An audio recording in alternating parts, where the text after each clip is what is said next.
Nous parlerons en effet du Mali médiéval. J'ai beaucoup hésité avant de faire ce choix qui finalement m'a paru s'imposer.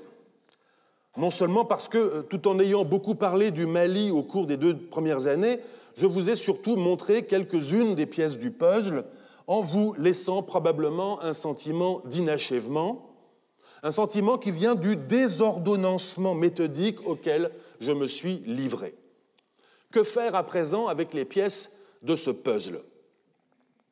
Partir en direction d'une autre région ou d'une autre période de l'histoire africaine vous aurait donné, mais à moi aussi, le sentiment d'un abandon au moment où les choses devenaient intéressantes, peut-être aussi d'une légère lâcheté au moment où les choses devenaient risquées.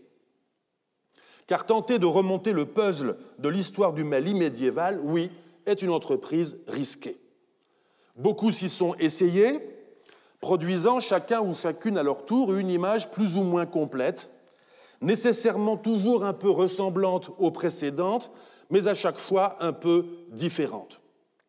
Une image où néanmoins toujours se laissent repérer des forçages de pièces qu'on hésite malgré tout à retirer de l'image car le risque serait de bouleverser le reste de l'assemblage, de s'attirer les critiques de celles et ceux qui voudraient que chaque détail de l'image produite et de chacune des images successivement produites soit vrai en même temps que les autres.